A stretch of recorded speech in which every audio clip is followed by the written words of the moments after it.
Hey guys, nice to see you. I hope that you're doing well and that you're taking care of yourselves.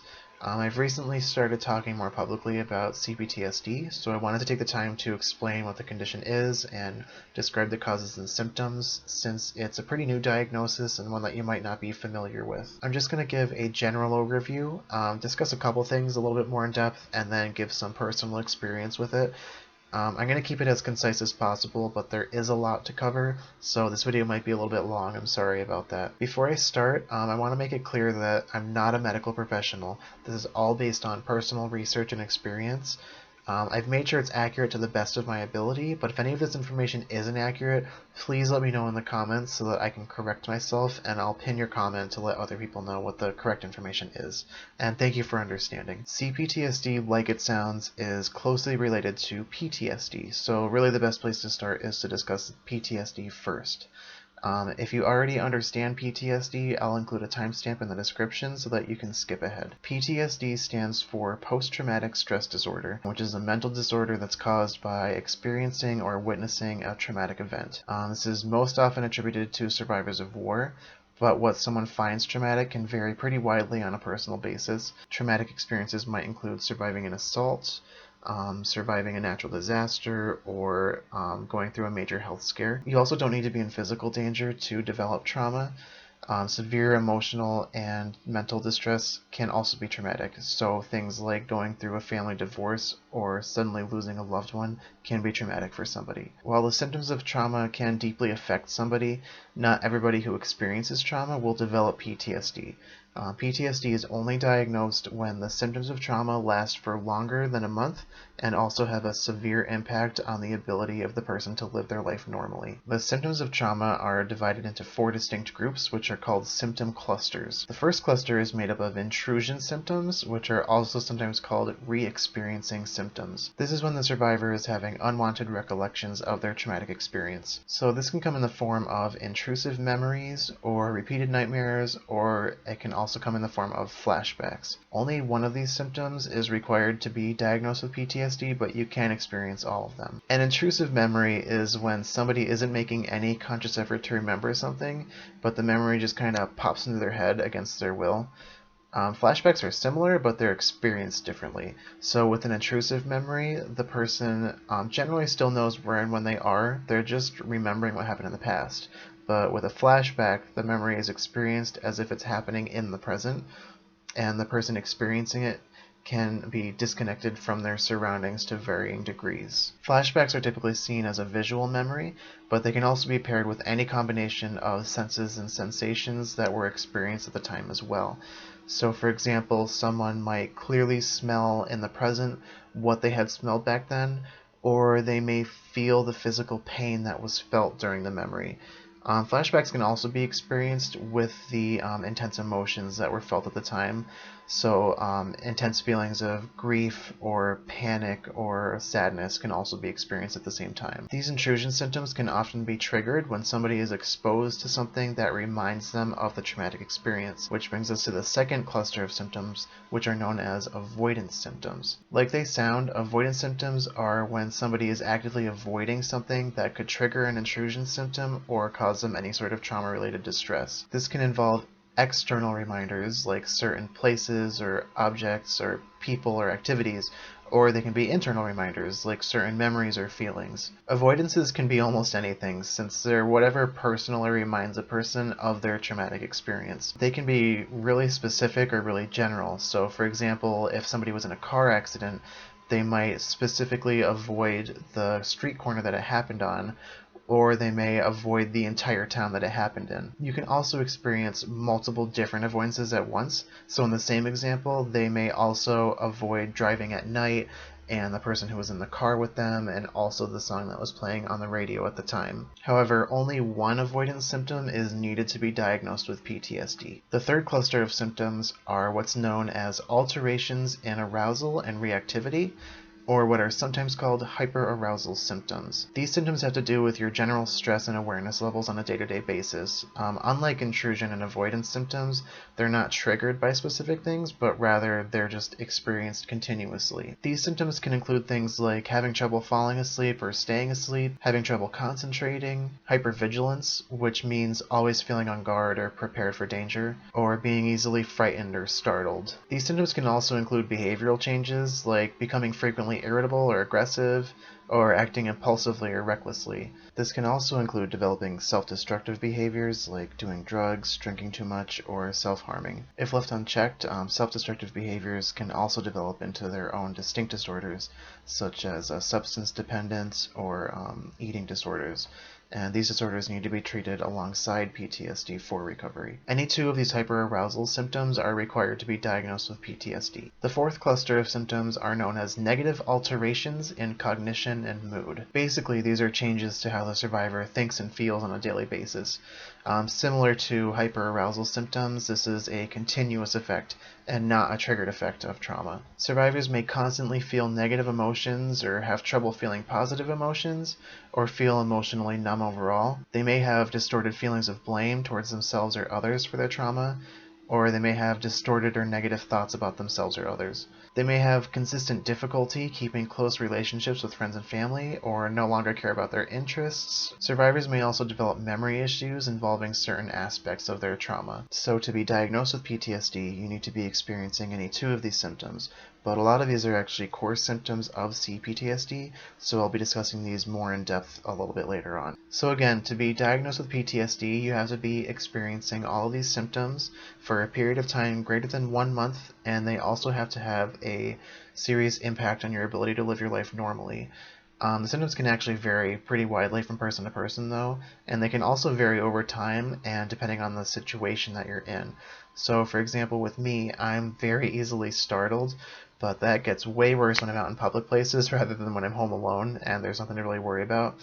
And I also struggle with binge eating, but that depends on my general stress levels. So like when I'm in a state of less stress, it's a lot easier for me to manage those symptoms. So I haven't covered everything about PTSD as a disorder itself, but I wanted to lay down this baseline knowledge because it is critical to understanding CPTSD, which I'm going to go on and discuss now. CPTSD stands for Complex Post-Traumatic Stress Disorder. There's some dispute over whether CPTSD is a more advanced version of PTSD or whether it's its own separate diagnosis, but either way, they are very closely linked. While PTSD is caused by experiencing one single traumatic event, complex PTSD is caused by experiencing repeated trauma over the course of months or years. CPTSD is most commonly diagnosed in people who have experienced trauma from a very young age and throughout their childhood, and often in people who were abused by somebody close to them, like a family member or a caretaker. So it's often attributed in cases of childhood sexual abuse, but it's not limited to only that. It can also be diagnosed in cases of physical, mental, or emotional abuse, childhood neglect, living in crisis conditions, kidnapping, or witnessing the abuse of others around you. It can also be caused in adulthood as well, so in cases of ongoing sexual abuse or domestic violence, or in other severe trauma like living in a war zone or human trafficking or becoming a refugee. People with complex PTSD face all of the core symptoms of PTSD that I covered, so intrusion, avoidance, hyperarousal, and alterations in cognition and mood, but they also face several additional symptoms on top of that. Unfortunately, in my research, I wasn't able to find a 100% clear consensus on how these symptoms should be organized.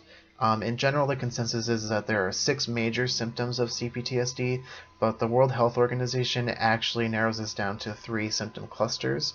I'm going to go ahead and cover all of the symptoms and talk about them a little bit more in depth, one at a time, just for the sake of clarity. So the first major symptom of CPTSD is an overall lack of emotional regulation.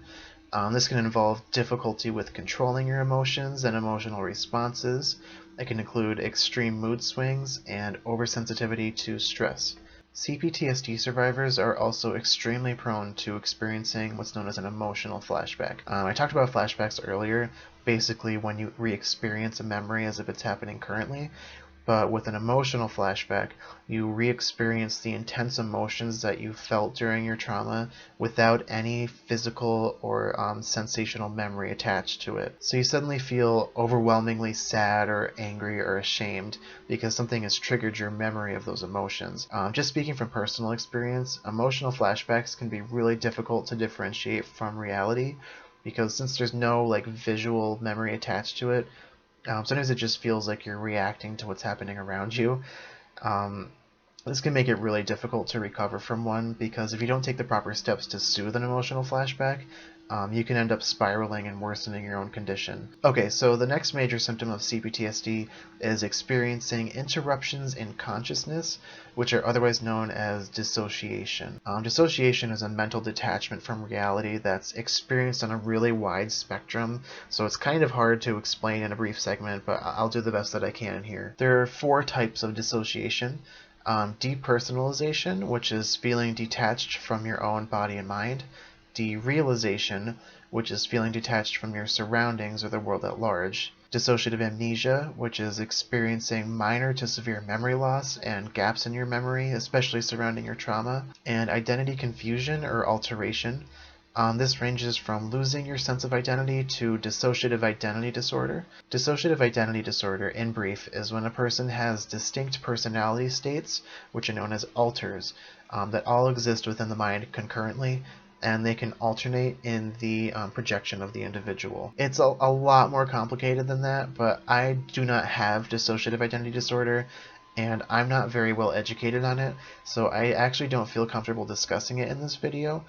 Just because I don't want to spread any misinformation or anything about that. Maybe once I'm more well-researched, I can discuss it in the future. So just to cover the other types of dissociation, depersonalization can include feelings of having an out-of-body experience or feeling like your body isn't yours or that you're not in control of yourself.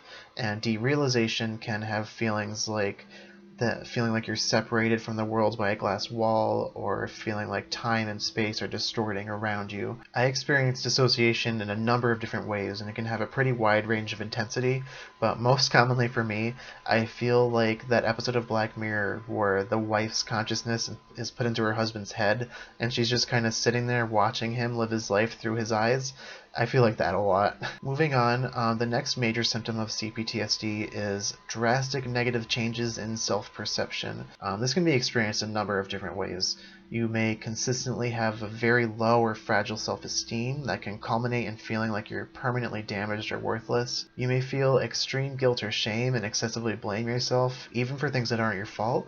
Or you may feel like you're different from everyone around you, or even subhuman or non-human. You can also have what's called an inner critic. An inner critic is an internal voice within your head that's constantly judging you harshly, or criticizing you, or demeaning you, whether or not you're worthy of criticism. There's actually multiple different types of inner critics, but they all serve the same basic function, which is to tear you down from the inside. You may also experience toxic shame, which is a powerful feeling of internalized shame that has effects far stronger than regular shame. The reason it's called toxic is because it can quickly corrode through your psyche and leave you with all-encompassing feelings of humiliation and worthlessness and self-loathing on every level. It's one of the most difficult hurdles in recovery for those who experience it because it can quickly shred through your self-esteem in a matter of minutes, and it can leave you feeling like you're so worthless that you don't even deserve to get better. Speaking from personal experience, I often have emotional flashbacks of intense shame, and if I leave those unchecked, those can quickly spiral into toxic shame, and that can undo weeks or even months of self-work and therapy. I'm actually recovering from a shame spiral right now, which is part of why it took so long to make this video, because I felt like nothing I had to say was worthwhile. And it's also part of why I decided to make this video, was to kind of fight the feeling of self-worthlessness on the inside. Anyway, enough about that, let's move on. The next major symptom is an excessive difficulty with personal relationships. So you may have severe difficulty meeting new people, as well as struggle upkeeping your existing personal relationships.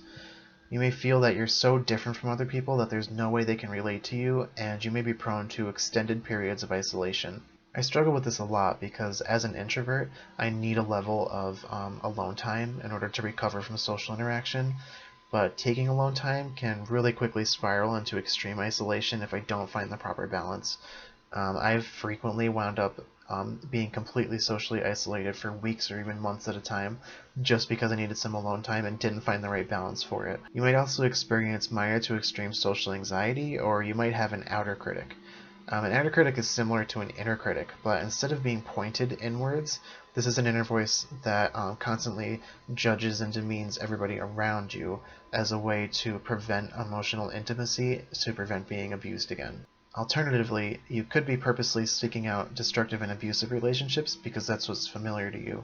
This can make recovery a lot more difficult because perpetuating abuse can worsen your trauma and make it harder to recover. You might be even doing this unconsciously, like you might be aware of the red flags, but subconsciously you're ignoring them because they feel comforting to you, or you might be gravitating towards people with red flags without even being aware of them. And this also ties in with the next major symptom, which is having a preoccupation with or a distorted perception of your abuser. This can involve things like becoming obsessed with your abuser, constantly thinking about them and scrutinizing your relationship with them, giving them complete power over your life, either physically or mentally, or having an ongoing, intense desire for revenge. A preoccupation with your abuser, paired with difficulty maintaining other relationships, can sometimes lead to you returning to your abuser and perpetuating the abuse. I don't feel comfortable discussing my own personal experience with this, so I'm just going to move ahead. The final major symptom of CPTSD is a loss of systems of meanings. A system of meaning refers to a set of learned beliefs among a group of people. So losing a system of meaning can be something like losing your faith in your religion, or losing a sense of community, or feeling like you're no longer a part of your culture. Basically any sort of learned system that you're a part of. These systems no longer mean anything to you, and you could be openly distrustful or hostile towards them. So, for example, with me personally, I completely stopped caring about school because it didn't mean anything to me anymore. I just completely stopped doing all my homework. I would skip classes whenever I didn't feel like going. I would sometimes just walk out of the building in the middle of the day. People would say you need to get good grades in order to get a good degree and go to a good college because you need to do this for your future, and that just didn't mean anything to me because I was too busy just trying to keep myself alive, if that makes any sense. So those are the 6 major symptoms of CPTSD that there's a general consensus on, but again, it wasn't completely clear in my research how these should be organized and whether you need to experience every single one of these in order to be diagnosed with CPTSD. So PTSD has been recognized by the American Psychiatric Association since 1980, but CPTSD was only recognized by the World Health Organization in 2017, and it still isn't even recognized by the APA as separate from PTSD. So that's why the information on it isn't 100% clear, because it's only recently becoming more well-researched and well-understood. The first actual description of CPTSD was in 1992 in an article written by Judith Herman, MD. Her research really paved the way into understanding the effects of trauma and the distinction of complex trauma, and if you're looking for a more in-depth resource, I'd recommend her book, Trauma and Recovery. So for an in-depth resource on CPTSD, I personally recommend the book by Pete Walker that's called Complex PTSD From Surviving to Thriving. It's a great resource for the impacts of childhood neglect and abuse, and it talks in depth about the recovery process, and it's been really helpful to me, especially in my recovery. Anyway, I think that about wraps it up for this video. There are other aspects of PTSD and CPTSD that I'd like to discuss more in the future, like trauma typology and comorbidity and the recovery process. But for this video, I just wanted to give an overview of the symptoms and the causes, just to give you a baseline understanding of what the disorder actually is. This is the first time I've ever done something like this, so I'm sorry if it's a little bit rough around the edges. I'm brand new. But I did work really hard on this video, and I hope that it was helpful and informational to you on some level. If you have any questions, or if you wanted to include some resources of your own, or if you wanted to let me know that any of this information is inaccurate, please let me know in the comments, and I will do my best to respond accordingly. I'm really bad at internet communication, though. Thank you for watching. Please take care of yourselves, and I hope you have a wonderful life. Bye.